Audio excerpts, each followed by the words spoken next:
सरकारी दवाखान्यात पुरवठा होणाऱ्या औषधात होणारी भेसळ रोखण्याची आणि मी उघडकीस आणलेल्या ॲम्ब्युलन्स घोटाळ्याची चौकशी करण्याची गरज आहे.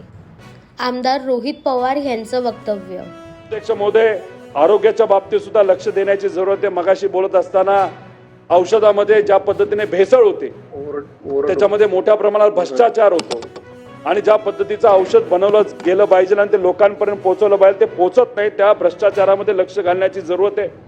ॲम्ब्युलन्समध्ये सुद्धा मोठ्या प्रमाणात भ्रष्टाचार झाला, त्याच्यात लक्ष घालण्याची जरूरत आहे. याच्यामध्ये जर आपण बघितलं तर असंही सांगण्यात आलं की आदिवासी भागामध्ये ॲम्ब्युलन्स सुरू करण्यात याव्या.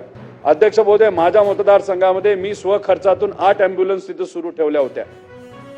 दररोज 2 गावामध्ये 1 ॲम्ब्युलन्स तिथं जात होती, म्हणजे 16 गावं दिवसाला ती ॲम्ब्युलन्स कव्हर करत होते. अध्यक्ष महोदय, गेल्या 5 वर्षामध्ये 2.5 लाख लोकांना तिथं सेवा स्वखर्चातून त्या ॲम्ब्युलन्सच्या मदतीने तिथं मी दिलेली आहे.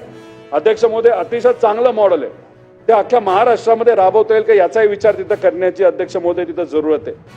त्याच्याच बरोबर अध्यक्ष महोदय, आरोग्याच्या बाबतीत बरंच काय बोलू शकतो. आशाताई आहेत, त्यांच्या पगारामध्ये वाढ आपल्याला करता येईल का, त्यांना इक्विपमेंट देता येतील का, बिचाऱ्या चालत जात असतात.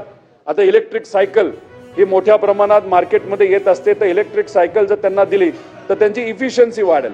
म्हणजे एक तर आपल्याकडे रिसोर्स आहे, आपल्याकडे आशाताई आहे, नाही तर आरोग्य सेवक आहेत, पण त्यांची एफिशियन्सी जर आपण वाढवू शकलो तर कदाचित 10-20% त्यांची एफिशियन्सी वाढल्यामुळे सामान्य लोकांना नक्कीच त्याचा फायदा अध्यक्ष महोदय तो होऊ शकतो.